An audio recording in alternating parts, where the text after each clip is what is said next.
Right now at 5:30, a Lexington woman is in jail this morning accused of forcing her way into another woman's home and attacking her. We'll have the latest on the investigation. Also on WKYT this morning, police have increased a reward for information that could lead to finding the person responsible for killing a Laurel County couple. And a large grant's been given to a group working to bring a food market to folks in a low-income Lexington neighborhood. Tracking, alerting, protecting. This is WKYT This Morning. Good morning. It's so good to have you with us on WKYT on this Tuesday. I'm Bill Bryant. And I'm Rebecca Smith. We are happy to report that we're going to see some nice temperatures today, possibly even nicer than yesterday. And more of that sunshine. Isn't that just wonderful news? Yes. Let's check in with meteorologist. Here is Jim Caldwell this morning, in for Micah. Good morning. And good morning to you all as well. It will be a super nice day out there with temperatures climbing close to 70 degrees.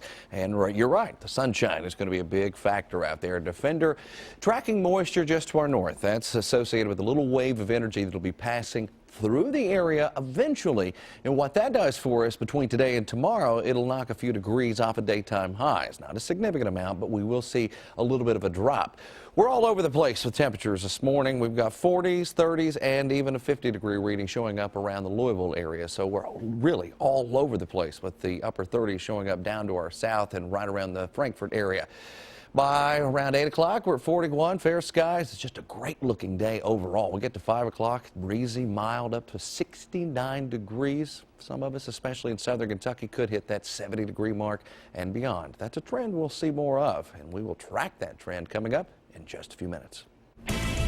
We are going first this morning to breaking news. An alert out of Washington, D.C. Police say a prisoner's escaped from the Inova Fairfax Hospital in Falls Church, Virginia. Shots have been fired. More details. The hospital is on lockdown as officers search for the suspect. A police spokeswoman told the media it is not clear yet whether anyone has been hurt. Local media reporting that ambulances are taking patients in the hospital to other hospitals in the county. We're following the story this morning. We'll bring you the latest updates as soon as they become available. We're tracking the investigation into a crime alert this morning. A Lexington woman's in jail on charges of burglary. It's a strange situation. Police say the woman forced her way into another woman's home and then attacked her. And WKYT's Mark Barber is live from District Court with the latest on the investigation. Mark, good morning. Good morning, Bill and Rebecca. In an unusual twist to this case, police say that the attacker tried to strangle the woman with her bra. Police say that when Ashley Size thought she was being followed and appeared to be on drugs when she showed up at the woman's home on Harrogate Road around 12:30 yesterday morning. Now, according to an arrest citation, the 31-year-old banged on the woman's door until she unlocked it. We've learned from court documents that the homeowner let the attacker in because she thought it was her granddaughter. Court records go on to show that when the door opened, Size pushed her way inside, hitting the woman in the head and pulling out a clump of her hair. Police say that the 31-year-old even tried to strangle the woman with her bra. We've learned through court records that Size has been on the wrong side of the law before. According to court documents, she spent 7 days in jail in 2005 after she pleaded guilty to DUI for the second time. And in 2001, she was sentenced to 2 years of supervised probation after she was charged with receiving stolen property and several drug-related offenses. Size is now charged with first-degree burglary in connection to this latest case, and she will be arraigned later today. Live in Lexington, Mark Barber, WKYT. Mark, thank you very much. And police have identified the man involved in a deadly shootout with an officer in Hardin County. State police say 29-year-old Byron Herbert was shot and killed by Elizabethtown police officer Josh Burris.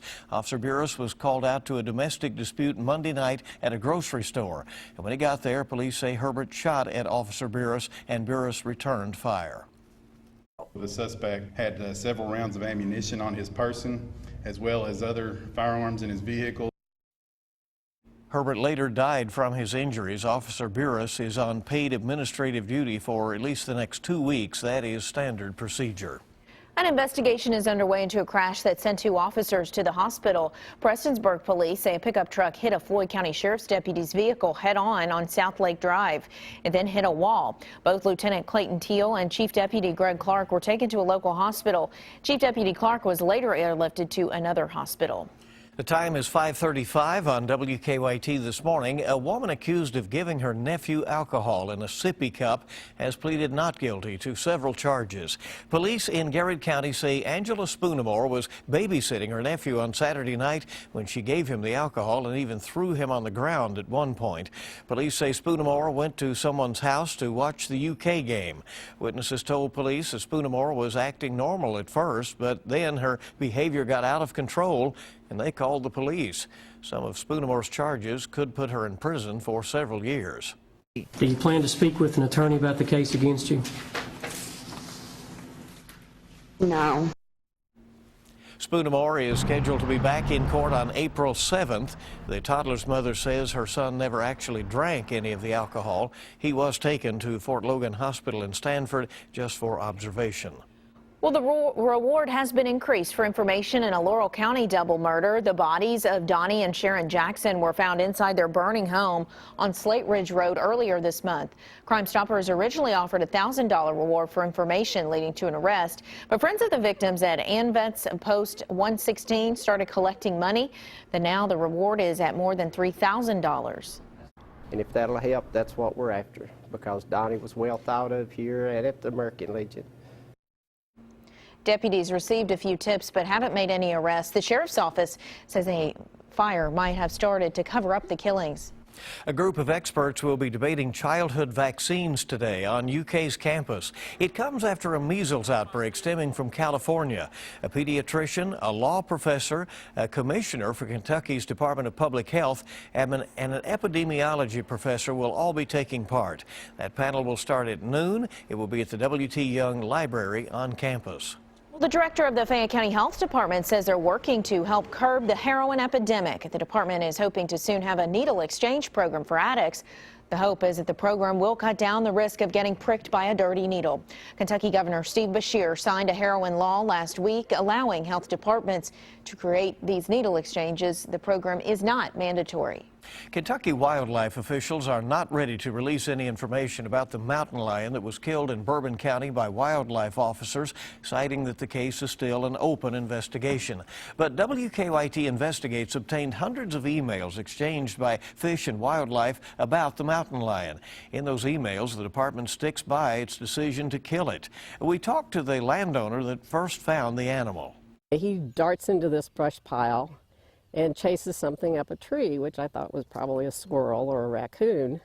Only I was on the back side of the tree. These great big paws come around about 30 feet off the ground.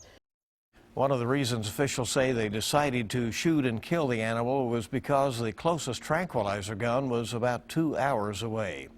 Kentucky Governor Steve Beshear will sign a bill into law today that will help victims of domestic violence. House Bill 8 addresses safety for victims of dating and domestic violence and sexual assault and stalking. He'll sign the bill at the Capitol around 1 o'clock this afternoon. In addition, First Lady Jane Beshear will announce the success of the Shop and Share goods drive. That drive took place over the last weekend, and it helped collect items to give to victims of domestic violence. A community development program in Lexington has been given a major grant to turn a bus station into a public market. The old Greyhound bus station, the one on North Limestone, will be turned into a food market with the help of $550,000 for that. WKYT's Victor Puente is live on North Lime with a closer look at the project ahead. Victor, good morning. Good morning, Bill. That $550,000 will be coming to Lexington as part of a larger grant going out to cities across the country where the Knight brothers once owned newspapers. That includes the Lexington Herald-Leader. The grant comes from the John S. and James L. Knight Foundation. According to the foundation's website, it's giving away $5 million to 32 projects across the country. The money coming to Lexington will be used to begin the process of creating the North Side Common Market. The market would be in the old Greyhound bus station, which is currently owned by the Lexington Transit Authority. It would be a place where local food and goods could be sold. According to the Lexington Herald-Leader, the North Limestone Community Development Corporation is behind the project. They say it'll take several $1 million to complete, but this grant will give them working capital for that project. The Herald-Leader says Lextran wrote a letter supporting the project. They'll begin accepting sealed bids on the building within 6 months. Now, the North Lime CDC has hosted night markets for this area. Those feature a lot of local foods and crafts. The first one of this year is this Friday. Live in Lexington, Victor Puente, WKYT. All right, new use for an old building there. Our time this morning is 5:40 on WKYT, and time to check live drive traffic, see what's happening out there early. I-64 and I-75 looking good. A new phase of work begins today on I-75 affecting north-south in Madison County from the Clays Ferry Bridge to the 83-mile marker. Starting today at 7 o'clock this morning until 5:30 p.m., the northbound left lane and shoulder will be closed. Work has been done on the southbound lane for a while now, so that's the new phase of that project getting going. Shifting over to that north side now with no reports of any early problems this morning. Officer Don will be along in a few minutes to update us. Good to have you along on WKYT on your Tuesday morning. A coyote walks into a bar. No, this is not the start of a joke. This really did happen in New York. We'll show you how the wily coyote escaped in just a few minutes. We're tracking sunshine out there today and temperatures climbing into the upper 60s, even some low 70s, a good possibility. I'll take a closer look coming up for you in just a few minutes.